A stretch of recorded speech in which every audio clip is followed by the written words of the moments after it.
Hey guys, welcome to my YouTube channel. This is Rivanshi. आज मेरा IBPS clerk का exam था, मेरा 4th शिफ्ट था, तो मैं इसका रिव्यू देने वाली हूँ। एक सबसे पहले बात करते हैं इंग्लिश की। तो इंग्लिश में सबसे पहले मेरा ये वर्ड रीअरेंजमेंट ओपन हुआ था। वर्ड रीअरेंजमेंट मतलब जो एक ही सेंटेंस होता है उसमें ABCD टाइप दिया होता है, उसको रीअरेंज करना होता है। इसके 5 क्वेश्चन थे, काफ़ी ईजी था। फिर फ्रेज रिप्लेसमेंट आया था। फ्रेज रिप्लेसमेंट के शायद ही कुछ 4 या 5 क्वेश्चन दिए हुए थे, वो मैंने स्किप किया है, मैं नहीं करती हूँ इसको अटैम्प्ट। एरर के 5 क्वेश्चन थे, एरर भी काफ़ी ईजी थी, इतना डिफिकल्ट नहीं था। क्लोजेस्ट था, 5 क्वेश्चन थे। और वर्ड यूजेज आया था, 3 से 4 क्वेश्चन थे। तो जो वर्ड यूजेस था इसमें मुझे वर्ड्स याद हैं, एक मेन आया था, एक राइट आया था और एक और कोई वर्ड था, मुझे याद नहीं। 3 सेंटेंस दिए हुए थे, मुझे बताना था कि किसमें कौन सा राइट है कौन सा रॉन्ग है, ये बताना था।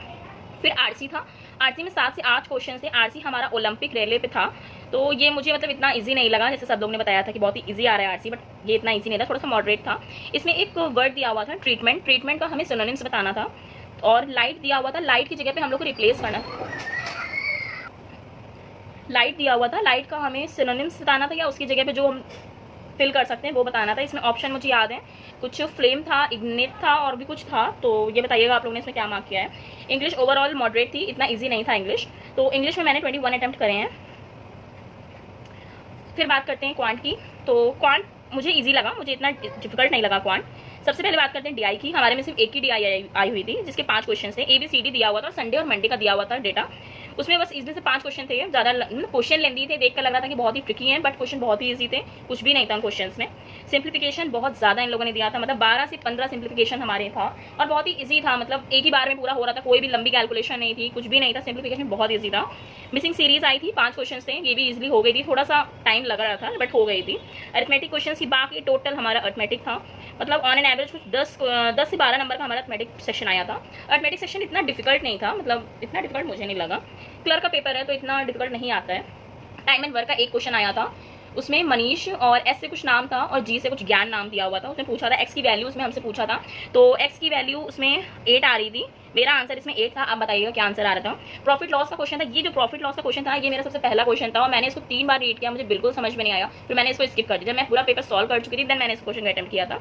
प्रॉफिट लॉस का क्वेश्चन था, इसमें आंसर मुझे एक्जैक्टली नहीं याद है, बट ऐसा दिया हुआ था कि कुछ जब उसको 50% प्रॉफिट होता है और जब उसको 20% प्रॉफिट होता है तो इन दोनों का जो डिफरेंस था वो 78 था, तो 30 और ये 26 मतलब 2600। हाँ, इसका आंसर 2600 था प्रॉफिट लॉस वाले क्वेश्चन का। एज का एक क्वेश्चन दिया हुआ था, एज का आंसर 30 ईयर्स आ रहा था।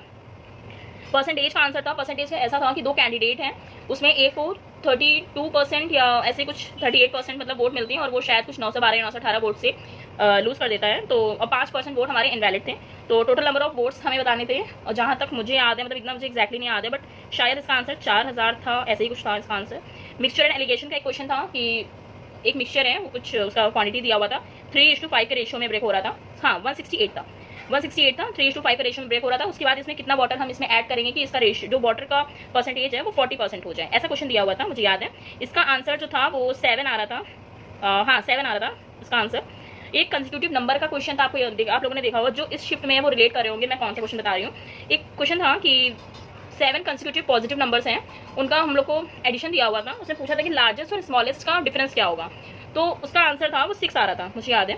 तो मुझे इतने ही क्वेश्चन याद है अरिथमेटिक सेक्शन के, तो आप बताइएगा इसमें से और कौन से क्वेश्चन थे और जो मैंने आंसर बताए हैं वो सही है या नहीं सही है, आप बताइएगा। बाकी मैंने क्वांट में अटेम्प्ट करे हैं 35, क्वांट मुझे इजी लगी, मुझे इतना डिफिकल्ट नहीं लगा। अब बात करते हैं रीजनिंग सेक्शन की। रीजनिंग सेक्शन की बात करते हैं तो इसमें सिर्फ एक क्वेश्चन को छोड़ के बाकी पूरा रीजनिंग सेक्शन मुझे तो मतलब इतना डिफिकल्ट नहीं लगा, ठीक था। अल्फा न्यूमेरिक के कुछ 5 क्वेश्चन थे, एक लंबी सी एक अल्फा न्यूमेरिक सीरीज हमारी दी हुई थी, इसमें पूछा था, मतलब 5 क्वेश्चन अलग अलग से थे। एक क्वेश्चन था कि कौन सा ऐसा लेटर से सिंबल आगे होगा, मतलब सिंबल प्रीसीडेड और फॉलोड है, एक ये क्वेश्चन था। एक क्वेश्चन था कि लेफ्ट से 16th का 6th शायद बताना था, ऐसा कुछ क्वेश्चन था। मतलब इसके टोटल हमारे 5 क्वेश्चन थे, इजीली हो रहे थे। एक बैकवर्ड फॉरवर्ड वाला क्वेश्चन था, वो मैंने नंबर्स दिए हुए थे, उसमें बताना था कि बैकवर्ड फॉरवर्ड कितने ऐसे नंबर्स हैं जो ऐसा डिजिट वाले हैं, तो इसमें आंसर था मोर देन 4, मेरा आंसर मोर देन 4 आ रहा था। आप बताइएगा आपका क्या आंसर है। इनइक्वालिटी दी हुई थी, इनइक्वालिटी बहुत ही डायरेक्ट वाली इनइक्वालिटी थी, 4 से 5 क्वेश्चन थे, इजीली हो रही थी। सिलॉक्स दिया हुआ था, 3 से 4 क्वेश्चन थे। सिलॉक्स से एक क्वेश्चन में मुझे डाउट है, जो पीरियड वाला क्वेश्चन था उसमें आई थिंक उसमें मेरा ओनली 1 कंक्लूजन आ रहा था, आप बताइएगा कि आपका क्या आ रहा था, अगर आपको याद हो वो क्वेश्चन। फिर पजल की बात करते हैं तो पजल हमारी टोटल 3 पजल आई थी। एक पैरेलल रो की थी, 5 लोग, मतलब पैरेलल रो में 5 लोग बैठे हैं, नॉर्थ फेसिंग और साउथ फेसिंग था। इसका जो आंसर था वो मुझे याद है अभी भी, RSQPT ऐसा था, इधर से C आ रहा था और बाकी मुझे इतना नहीं याद है, इतना मुझे आंसर याद है, मतलब इतना मैंने लिख लिया था। फिर सर्कल में 7 लोग थे, इनसाइड फेस कर रहे थे, इजीली बन रहा था, बिल्कुल डिफिकल्ट नहीं था, मतलब 2 पॉसिबिलिटी बनी थी और एक पॉसिबिलिटी बहुत जल्दी कैंसिल हो गई थी।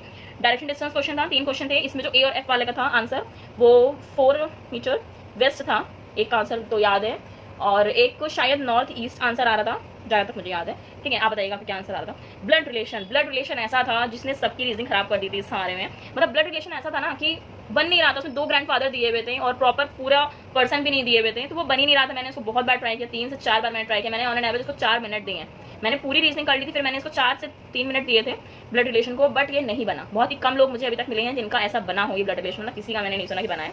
2 क्वेश्चन थे, इसमें क्वेश्चन ऐसा दिया हुआ था कि आर, मतलब ऐसा था, मैं आपको बता रही हूँ, जे के दो हैं उसके चिल्ड्रन, और डब्लू के भी 2 चिल्ड्रन हैं, डब्लू का कोई एक ओनली 1 सन इन लॉ दिया हुआ था, ये इसका ग्रैंडफादर है, और ये इसका ये है, यू और के दिया हुआ था, ये क्वेश्चन था, और कुछ आर भी था इसमें, मतलब नहीं बन रहा था, क्या ही ब्लड रिलेशन दे दिया था इन लोगों ने।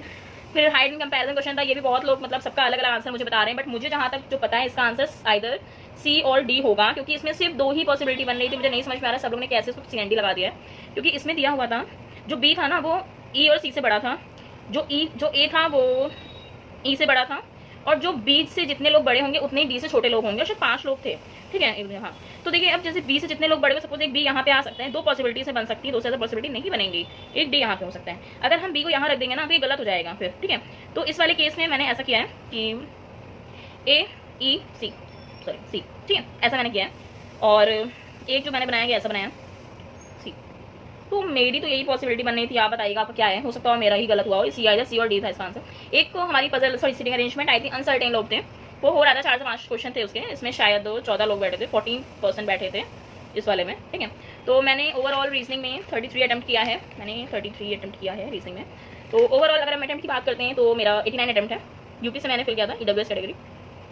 अगर मेरा इंग्लिश ज़्यादा नहीं होता है गलत, मतलब मेरी इंग्लिश में इतनी अच्छी एक्यूरेसी नहीं है, बाकी क्वांट और रीजनिंग की तो अच्छी एक्यूरेसी है, इंग्लिश में अच्छी एक्यूरेसी नहीं है, तो देखते हैं क्या होता है। अटैम्प्ट तो मैंने सही किए हैं, बाकी और लोगों के भी अटैम्प्ट ऐसे ही गए हैं, किसी ने बहुत ज़्यादा मतलब 90s में अटैम्प्ट है उनके, तो उनका नहीं बोल सकते हैं कुछ भी, बट मैंने इतना अटैम्प्ट किया, देखते हैं क्या होता है। आप लोग भी अपने अटैम्प्ट जरूर शेयर करिएगा। Thank you.